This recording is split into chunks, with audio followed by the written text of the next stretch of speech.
రాయలసీమ అనగానే ఒకప్పుడు ఫ్యాక్షనిజం గుర్తుకు వచ్చేది. ఫ్యాక్షనిజం అంటే పరిటాల రవీంద్ర ఫ్యామిలీ గుర్తుకు వచ్చేలా ఎన్నో సంఘటనలు జరిగాయి. పరిటాల రవి తండ్రి శ్రీరాములు మరియు ఆయన సోదరుడు ఇంకా ఎంతో మంది సన్నిహితులు మద్దతుదారులు ఫ్యాక్షన్ గొడవల్లో కన్నుమూశారు. రాయలసీమ ఫ్యాక్షనిజం ను నెక్స్ట్ లెవెల్ కు ఆ సమయంలో రెండు వర్గాల వారు తీసుకువెళ్లారు. ఫ్యాక్షన్ లో అడుగు పెడితే మరణం తప్పదు అన్నట్లుగా అప్పట్లో టాక్ ఉండేది. అంతటి ఫ్యాక్షనిజం ఉన్న రాయలసీమ ఇప్పుడు ప్రశాంతంగా కనిపిస్తుంది. కానీ అప్పటి రక్తపు మరకలు ఇంకా ఉన్నాయనడంలో సందేహం లేదు. పరిటాల రవి మరియు మద్దెల చెరువు సూర్యుల కుటుంబాలతో పాటు ఇంకా ఎంతో మంది కుటుంబాలు తమ వారిని కోల్పోయి జీవితాన్ని గడుపుతున్నాయి.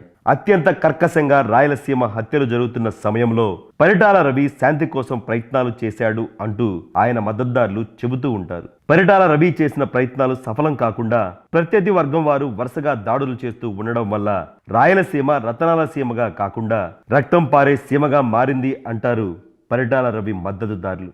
పరిటాల రవి నక్సల్స్ ఉద్యమం వదిలి జనజీవన సవంతిలో కలిసిన సమయంలో రాజకీయాల్లో అడుగుపెట్టి ప్రజలకు మంచి చేయాలని చాలా ఆశపడ్డారు. కానీ అక్కడ కూడా ఆయన్ను సరిగా పనిచేయనివ్వలేదు అనేది పరిటాల రవి అనుచరుల వాదన. రాయలసీమలో ముఖ్యంగా అనంతపురం జిల్లాలో ఉన్న ఫ్యాక్షన్ గొడవలకు స్వస్తి చెప్పేందుకు ఆయన చేసిన ప్రయత్నాలు అన్నీ ఇన్ని కావని అంటూ ఉంటారు. ఎంతో మంది జీవితాలను నాశనం చేసిన ఫ్యాక్షన్ గొడవల వల్లే పరిటాల రవి కూడా కన్నుమూశారు. తన తండ్రి మరియు సోదరుడి తరహాలోనే పరిటాల రవి కూడా ఫ్యాక్షన్ గొడవల్లో హత్యకు గురయ్యాడు. ఒక ఫ్యాక్షన్ లీడర్గా పరిటాల రవిని జనాలు చూడలేదు. అందుకే పరిటాల చనిపోయిన సమయంలో రాయలసీమలో మెజారిటీ జనాలు కన్నీరు పెట్టుకున్నారు అనడంలో సందేహం లేదు. అంతటి అభిమానాన్ని దక్కించుకున్న పరిటాల రవి మంత్రిగా ఉన్న సమయంలో మరియు ఎమ్మెల్యేగా ఉన్న సమయంలో రాయలసీమకు చేసిన అభివృద్ధిని ఏ ఒక్కరూ మర్చిపోలేరు. రాయలసీమ అంటే ఉన్న చెడు అభిప్రాయాన్ని తొలగించేందుకు ఆయన చేసిన ప్రయత్నాలు చాలానే ఉన్నాయి. 20 ఏళ్ల వయసు నుండే జనాల్లో ఉండి జనాల కోసం తండ్రి బాటలో నడిచిన పరిటాల రవి 46 ఏళ్ల వయసులోనే ఫ్యాక్షన్ తూటాకు బలయ్యాడు. ఏ ఫ్యాక్షన్ అయితే తాను నడిపించాడో అదే ఫ్యాక్షన్ కు పరిటాల రవి చనిపోయాడు. ఆయనలా ఎంతో మంది ఫ్యాక్షన్ గొడవల్లో చనిపోయారు అంటూ కొందరు పరిటాల ప్రత్యర్థులు అంటూ ఉంటారు. పరిటాల రవి చనిపోయే వరకు ప్రజల్లోనే ఉన్నాడు. ప్రజల కోసం పీపుల్స్ వార్లో జాయిన్ అయ్యాడు. ఆ తర్వాత కమ్యూనిస్టు భావజాలంతో పనిచేశాడు. చివరకు తెలుగుదేశం పార్టీలో కూడా పనిచేశాడు. పరిటాల రవి మరియు ఆయన తండ్రి జీవిత చరిత్ర ఆధారంగా మోహన్ బాబు ప్రధాన పాత్రలో శ్రీరాములయ్య సినిమా రూపొందించిన విషయం తెలిసిందే. ఆ సినిమాను స్వయంగా పరిటాల రవి నిర్మించగా ఎన్ శంకర్ దర్శకత్వం వహించాడు. సౌందర్య ఆ సినిమాలో హీరోయిన్గా నటించారు. ఈ సినిమాలో శ్రీరాములయ్య భూపోరాటం గురించి ప్రధానంగా చూపించడం జరిగింది. ఈ తరంతో పాటు రాబోయే తరాల వారు కూడా తెలుసుకోవాల్సిన పరిటాల రవి పూర్తి జీవితాన్ని ఇప్పుడు తెలుసుకుందాం. అనంతపురం జిల్లా రామగిరి మండలం నసనకోట పంచాయతీ పరిధిలోని వెంకటాపురం గ్రామంలో 1958 ఆగస్టు 30వ తారీఖున పరిటాల శ్రీరాములు మరియు నారాయణమ్మ దంపతులకు పరిటాల రవి జన్మించాడు. పరిటాల రవి తండ్రి శ్రీరాములు భూపోరాటంలో పాల్గొన్నారు. భూస్వాములు మరియు ఫ్యాక్షనిస్టుల వద్ద ఉన్న వందల వేల ఎకరాల భూములను బడుగు బలహీన వర్గాల వారికి ఇప్పించేందుకు శ్రీరాములయ్య ఉద్యమం చేశారు. ఆ సమయంలో ఆయన పీపుల్స్ వార్ పార్టీకి చేరువయ్యాడు.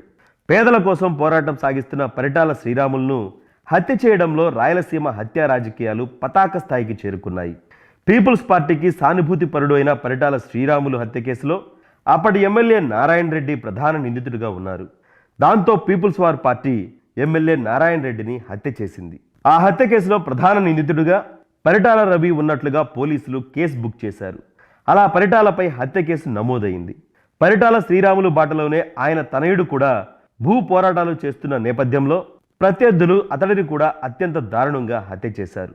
తండ్రి మరియు సోదరుడి హత్యతో పరిటాల రవి చలించిపోయాడు. అయితే ఆ సమయంలో తల్లి మరియు కుటుంబంకు తోడు ఉండాలనే ఉద్దేశంతో కొన్నాళ్ల పాటు సైలెంట్గా ఉన్నాడు. ఆ తర్వాత మళ్లీ ప్రజా ఉద్యమాల్లో క్రియాశీలకంగా మారాడు. అదే సమయంలో జరిగిన కొన్ని హత్య కేసుల్లో పరిటాల రవి ప్రధాన నిందితుడిగా ఉన్నాడు. దాంతో బెంగళూరుతో పాటు కర్ణాటకలోని పలు ప్రాంతాల్లో రహస్యంగా తలదాచుకున్నాడు. పీపుల్స్ వార్లో క్రియాశీలకంగా వ్యవహరించిన పరిటాల రవి 1992లో జిల్లా ఎస్పీ కెప్టెన్ కేవీ రెడ్డి సమక్షంలో పోలీసుల ముందు లొంగిపోయాడు. పోలీసుల ఎదుట లొంగిపోయి సామాన్య జీవనం సాగించాలని పరిటాల రవి భావించాడు. ఆ సమయంలో కూడా ప్రజలకు ఏదైనా చేయాలని భావించి రాజకీయ రంగ ప్రవేశం చేశాడు.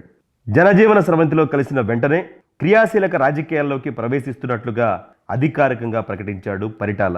రాజకీయాల్లోకి వెళ్ళిన తర్వాత ఓబుల్ రెడ్డి అరాచకాలను బహిరంగంగా ఎదిరించిన మొదటి వ్యక్తి మాజీ తీవ్రవాది అయిన షాక్ ముష్కిన్ పరిటాల రవికి అత్యంత సన్నిహితుడిగా మెలిగాడు.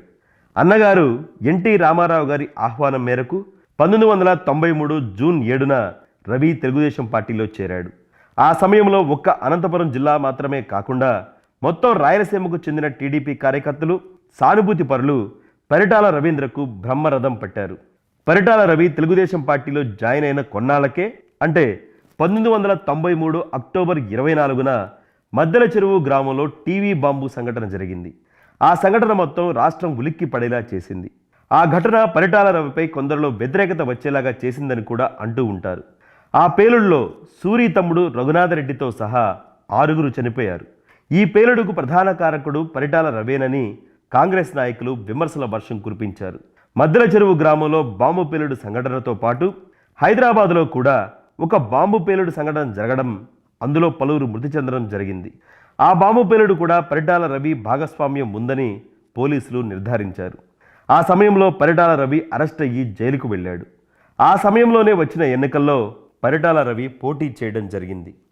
జైలు నుంచే పరిటాల రవి నామినేషన్ దాఖలు చేశారు. ఎన్నికల సమయంలో పరిటాల రవి పలు ఇబ్బందులను ఎదుర్కొన్నాడు. వాటన్నింటినీ దాటుకున్న పరిటాల రవి విజయాన్ని సొంతం చేసుకున్నాడు. ఎమ్మెల్యేగా ఎన్నికైన మొదటిసారే పరిటాల రవికి ఎన్టీఆర్ మంత్రివర్గంలో కార్మిక శాఖ మంత్రి పదవి దక్కింది. ఆ తర్వాతి కాలంలో అనంతపురం జిల్లా చరిత్రలో పరిటాల రవీంద్ర పేరు నిలిచిపోయేలా ఆయన జర్నీ సాగింది. అధికార బలంతో శత్రు సంహారం సాగిస్తాడని విమర్శలు చేసిన ప్రత్యర్థులు నోరు మూసుకునేలాగా పరిటాల రవి ఎన్నో కార్యక్రమాలను నిర్వహించాడు. వివిధ గ్రామాల్లో ఫ్యాక్షన్ గ్రూపుల మధ్య రాజీ కుదిర్చాడు. ఫ్యాక్షన్ బాధిత కుటుంబాలకు పునరావాసం కల్పించాడు. ఫ్యాక్షనిస్టులు లేకుండా మొత్తం జల్లెడ పట్టినట్లుగా వెదికాడు. మొత్తంగా జిల్లా అభివృద్ధి మీద దృష్టిని కేంద్రీకరించాడు. ఎన్టీఆర్ను దించి నారా చంద్రబాబు నాయుడు ముఖ్యమంత్రి పదవిని చేపట్టారు. ఆ సమయంలో తెలుగుదేశం పార్టీ కొత్త తరమైన చంద్రబాబు నాయుడుకు మద్దతుగా నిలిచాడు. పరిటాల రవి తన ఎమ్మెల్యే పదవికి రాజీనామా చేసి ఉప ఎన్నికల్లో మళ్లీ గెలిచి సత్తా చాటాడు.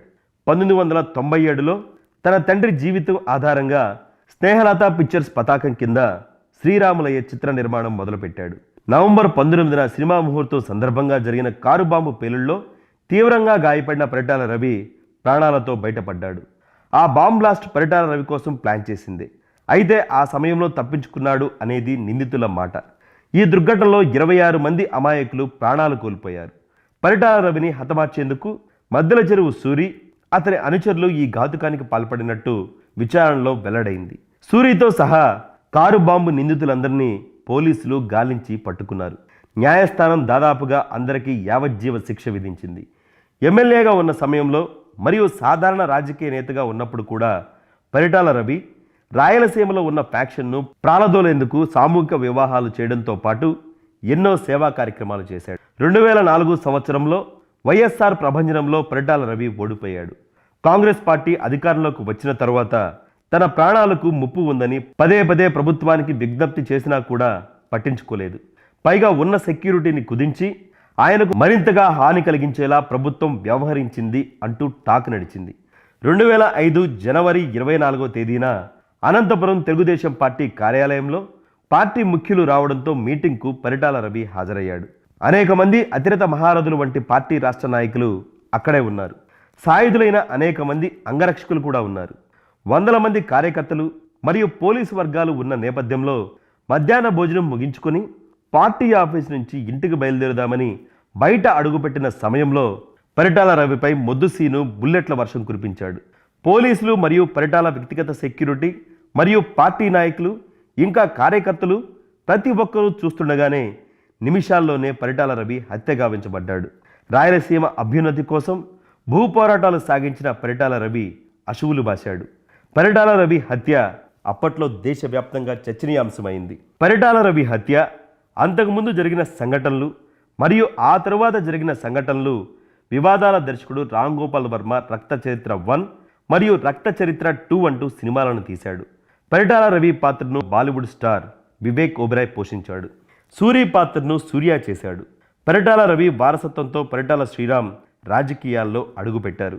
రాబోయే రోజుల్లో ఎమ్మెల్యేగా అసెంబ్లీలో అడుగుపెట్టడానికి పరిటాల శ్రీరామ్ ప్రయత్నాలు చేస్తున్నాడు. రాజకీయంగా ఎందరికో స్ఫూర్తిగా నిలిచిన పరిటాల రవి హత్య గావించబడడం ఖచ్చితంగా రాయలసీమకు పెద్ద లోటు అనడంలో సందేహం లేదు.